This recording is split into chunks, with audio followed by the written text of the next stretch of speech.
Dáme si 3 ostravské železniční křty. A symbolicky, dámy a pánové, polijeme tento model. Představíme si českou lokomotivu pro Deutsche Bahn.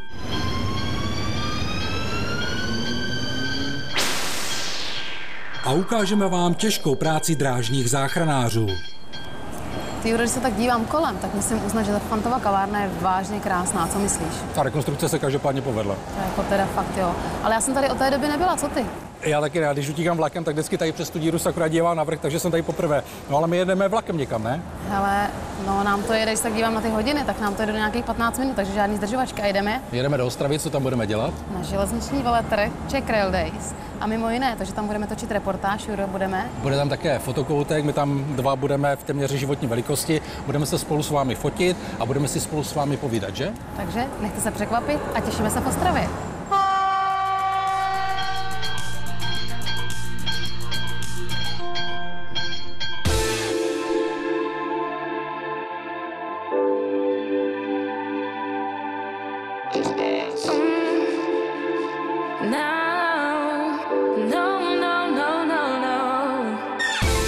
Ostrava už dávno není ocelovým a černým srdcem republiky. Po roce 1989 se transformovala na moderní, průmyslové a současně kulturní město. V němž se odehrává řada celostátně známých akcí, jako Colors of Ostrava, Dny NATO anebo největší český železniční svátek Czech Rail Days. Asi bych vyzvedl, že letošního ročníku se zúčastňuje celkem, v rámci letošního ročníku se prezentuje celkem 197 firem, což je rekordní počet a přiznám se, že jsem to právě letos ani nečekal, takže o to více mě to těší.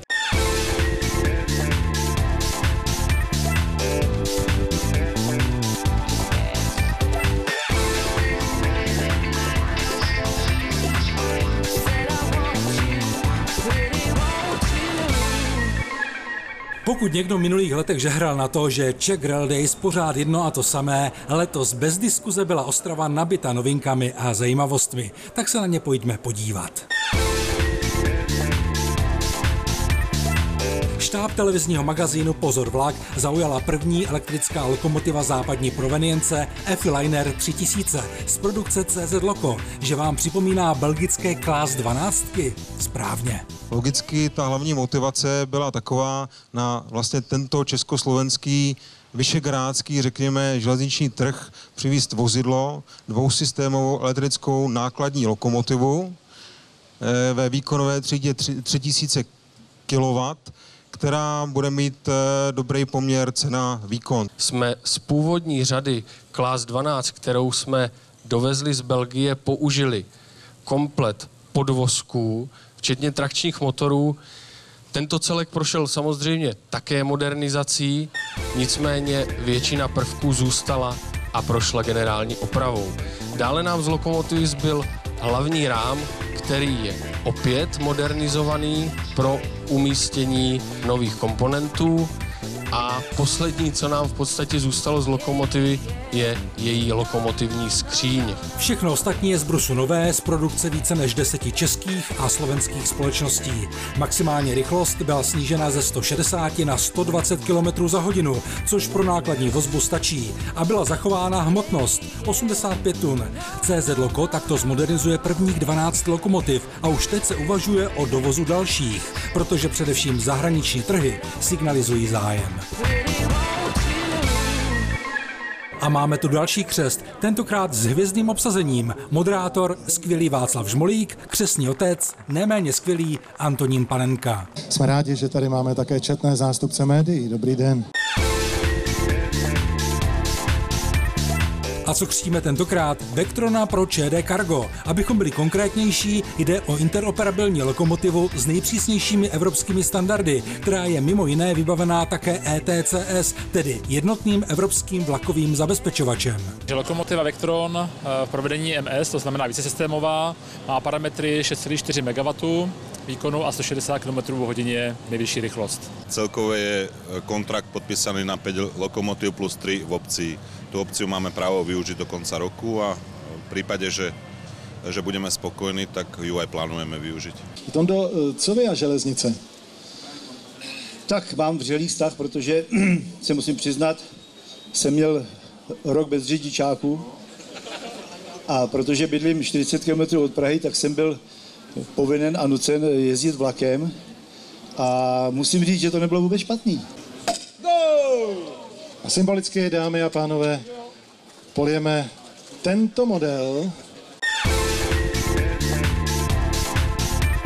A jak se říká, do třetice všeho dobrého tentokrát se na Czech Rail Days křtil motorový vůz z roku 1939 Stříbrný šíp. Možná si říkáte, co je to za novinka, ale ona to v podstatě novinka je. Zlaté české ručičky z nymburských dílen pro opravy vozidel totiž tento jediný prototyp doslova reinkarnovali. Jak jste se mnozí z vás nás již ptali někde v neformálních rozhovorech, jestli ještě letos se tímto vozem svezete, tak říkáme, že ano, Národní den železnice v Chebu zcela jistě. Jsou pak připraveny další akce, setkání motorových vozů a tak dále. Je to dnes opravdu šťastný den, protože po bezmála 5leté peripety, kdy jsme se rozhodli v roce 2011, že zprovozíme Stříbrný šíp a uvedeme ho do provozu schopného stavu, jsme se tedy konečně dočkali a dnešní den vám, veřejnosti a odborné veřejnosti, ho můžeme představit.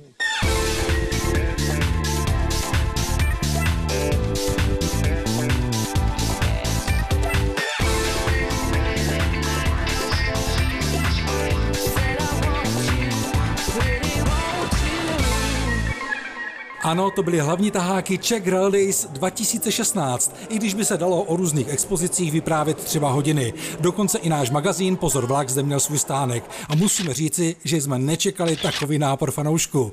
Moc děkujeme za každý váš úsměv i slova podpory. Je vidět, že tento magazín má svůj smysl a že nás sleduje výborná rodina příznivců železnice. Ostatně, takto jsme si s vámi celé 3 dny povídali. Mně se nejvíce líbí Stříbrný šíp a Belgičanka asi z CZ Loka.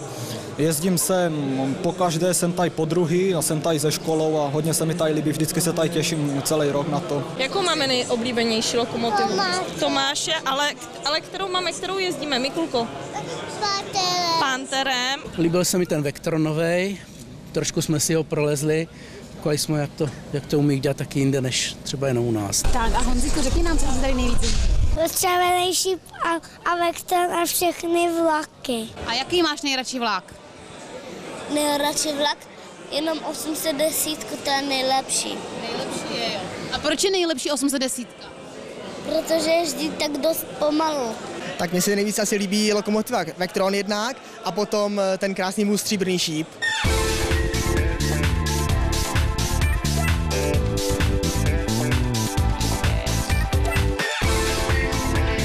Přátelé, jsme v závěru této reportáže, takže za rok na viděnou.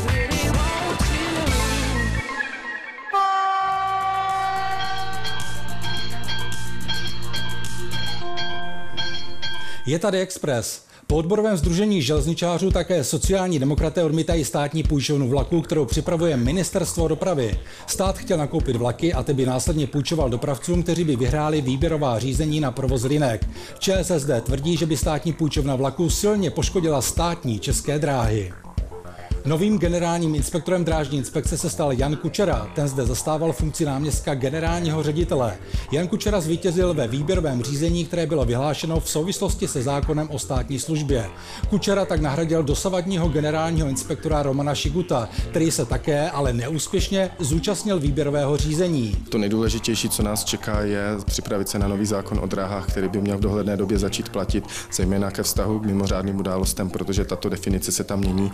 To znamená, rád bych, aby jsme si v rámci celého rezortu, to znamená nejenom drážní inspekce, Ministerstvo dopravy a drážní úřad, ujasnili, co budeme považovat za mimořádnou událost a proč. Domluvili se na tom a byli dále v tomto jednotní. Lidé přestávají jezdit autobusem, naopak vlakem cestují více a dál. Podle zpravodajského portálu iDnes.cz připravili autobusy v Česku za první 3 měsíce 86 milionů lidí, což je o téměř 4% méně než ve stejném období před rokem. Ještě větší pokles je vidět v 5letém srovnání, kdy počty pasažérů klesly téměř o 7.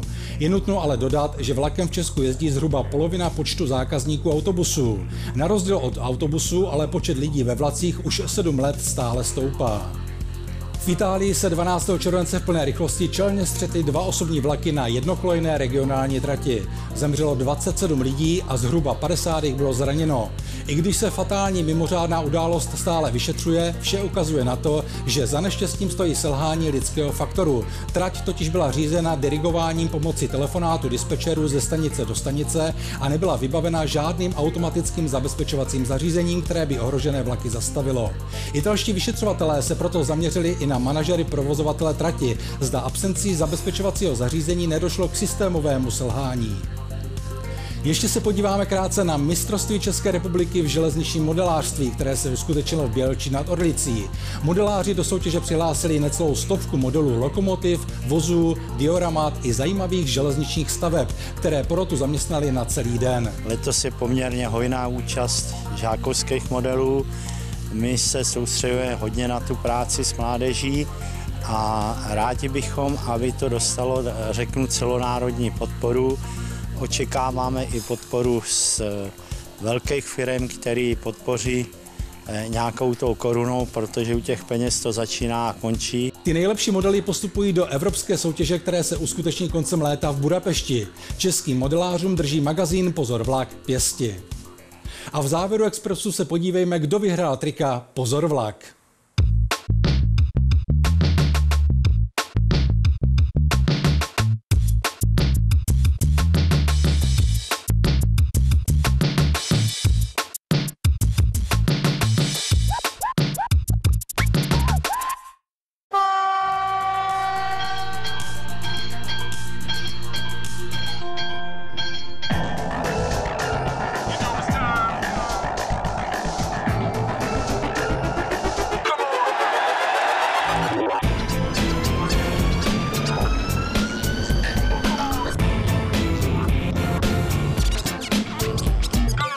Dneska vidíme lokomotivu číslo 2 z kontraktu pro německé dráhy. Jedná se o kontrakt za více než 100 milionů euro s dodávkou 6 souprav, řazením lokomotiva, koncový vůz, 4 vložené vozy a řídící vůz.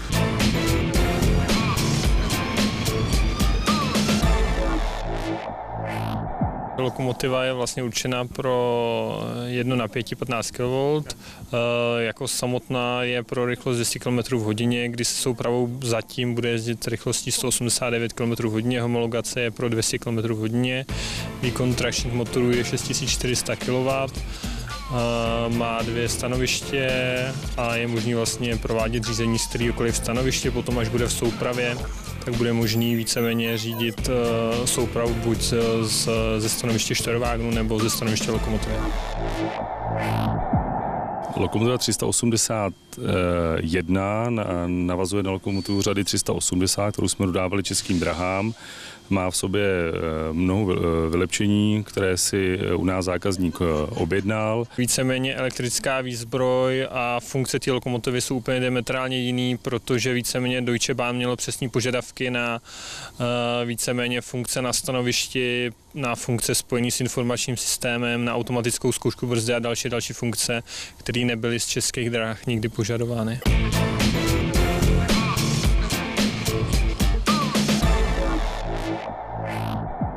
V tuhle chvíli 3 soupravy budou hotovy do Inotransu, takže lokomotivu plus koncový vložený řídící vůz vystaví Škodovka premiérově na Inotransu v Berlíně. Zároveň jedna souprava poputuje do vídeňského arzenálu k testům a 3. souprava bude konat jízdní zkoušky tady na okruhu ve Vilimi.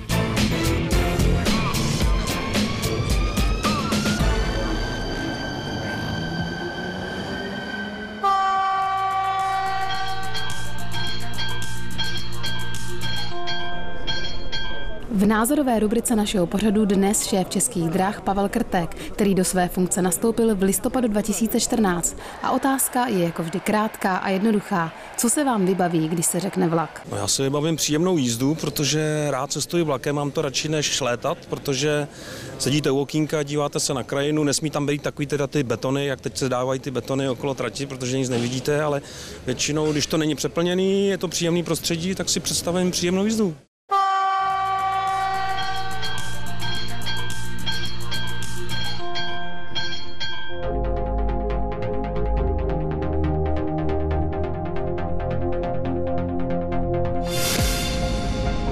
Uplakaný belgický Namur se probouzí do dalšího dne, nevšedního. 132 nejlepších záchranářů světa ve 22 týmech poměří své síly v rámci 7. ročníku dvoudenního prestižního mezinárodního závodu Grimp Day 2016.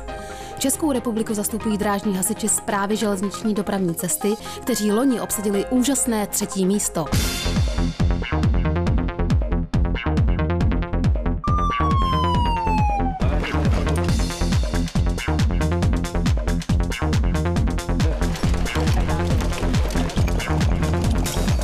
Jsme byli sice třetí, bylo to krásné místo, ale letos samozřejmě, jak je vidět za náma, tak ta konkurence tady je opravdu velká. Ty týmy se samozřejmě zase připravovali, jsou kvalitněji připravení než třeba v loňském roku, takže ta konkurence a boj bude asi zajímavý a pro nás velkým úspěchem bude, pokud se musíme do těch první desítky, což už je velice, myslím, že pěkný místo.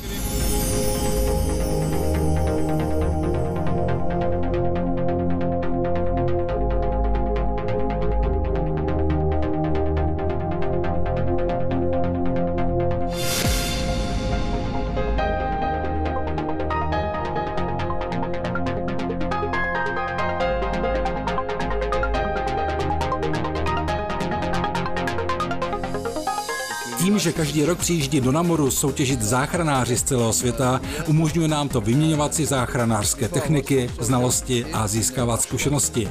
Jednotlivé disciplíny týmy otestují na 100%, protože jsou připraveny tak, aby se co nejvíce blížili ostrým záchranářským zásahům.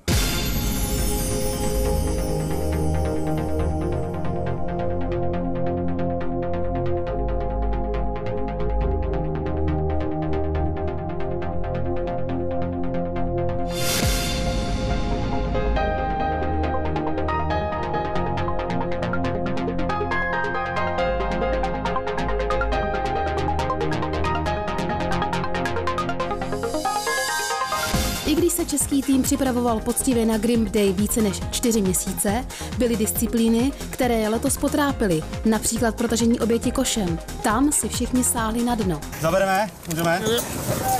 Počkejte, vám moc nepomáhám. Můžeme ještě? Já jsem tam blbě, jsme teďka zamotaný. Počkej, to? Drží, to drží, v pohodě.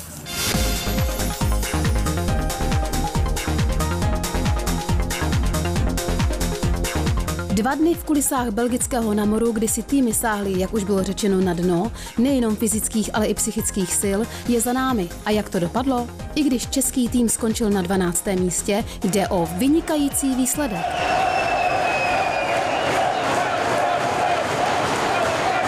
Nejvíc nás asi potrápili opravdu ty skály, kde ten terén je tak členitý a přizpůsobit se zdejším podmínkám je pro nás trošku náročné.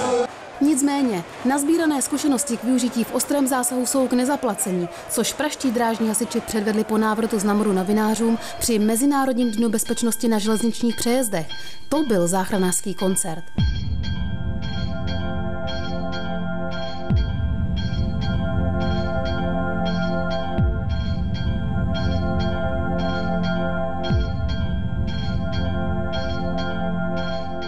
Letos pro vás máme simulovanou nehodu nákladního vozu, který převáží nebezpečný náklad. Jsou to chemikálie. Je to simulováno se srážkou vlaku příměstské dopravy, tedy osobním vlakem. Dostáváme se do okamžiku, kdy je nahlášena nehoda. To znamená, naši dispečeři dostávají hlášení, a potom ta praktická věc, viděli jste naše hasiče, tady měli jste šanci s nimi hovořit. Ty mají zhruba 2 minuty na to, aby naskákali do vozidel a vyjíždějí na místo.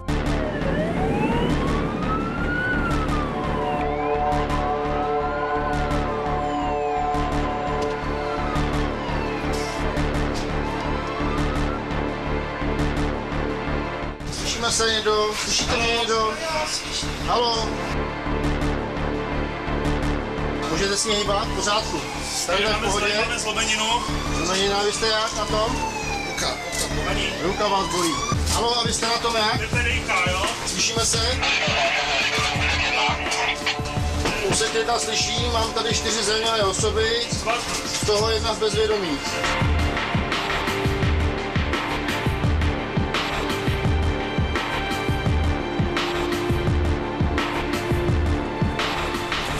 Tak slečno, slyšíme se? Haló, slečno.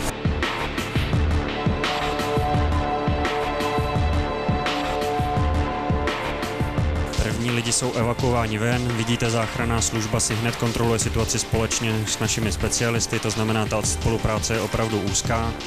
Chemici na jedné straně, záchranáři na druhé straně.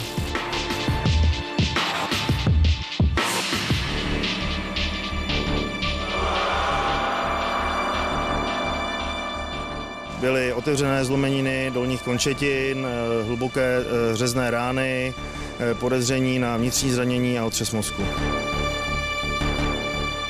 Tak v roce 2015 jsme zaznamenali 154 nehod na železničních přejezdech a bohužel při nich zemřelo 32 lidí. Absolutně zbytečně. My věříme, že pořádání podobných akcí, jako je právě ILKET, má smysl. Že má smysl ukazovat tu reálnou tvář, že má smysl varovat a že má smysl vzdělávat. Furt si myslíme, že tato aktivita může snížit to číslo, které je podle nás absolutně zbytečně vysoký. A právě proto už teď jsme připraveni, že v kampaních typu ILKET budeme pokračovat i nadále.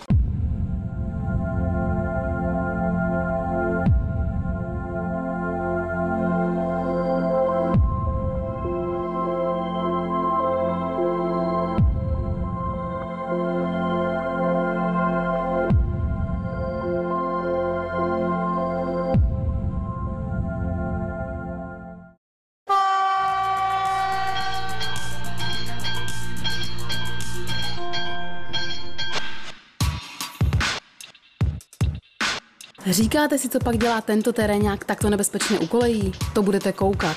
Najede si hezky na kolejnice, spustí pomocná vodící kolečka, protože chlapi z automobilového kanálu U-Car chtějí vyzkoušet, zda tento dýzlový mazlík utáhne 3 vagóny o váze 100 tun, přestože je tažné zařízení konstruováno pouze na zatížení 2,5 tuny.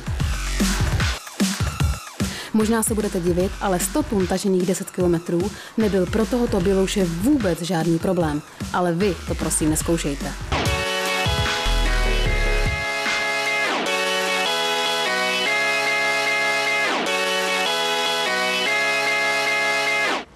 Tak co teréňák byl fakt dobrý, co? No Juro, řekni. Tady vývojáři vymýšlejí nějaké lokomotivy, přitom jak sama vidíš, stačí hodit teréňák na koleje a všechno jezdí, viď? To je pravda. No nic, ale jsme v závěru, máme tu soutěž, takže i otázku. Ptáme se na to, kolik lidí navštívilo Czech Rail Days 2016. Dokdy a kam mají psát? Pište do 15. srpna 2016 a to na uvedené adresy na obrazovce a hrajeme o tato krásná USBčka. To je pro dnešek všem, mějte se krásně a železnici zdar! To přesně budu říkat, jo, to bych mohla udělat. Dobrý kafíčko, Juro. Dobrý. A pak začnu já jako, hele. No, on nás nevidí, ale s kafičkem, víš, nejezdí. Oni nás nevidí? Jo, nevidí. Ne, začíná to na vrchu, tak jo, dobře. Takže udělám.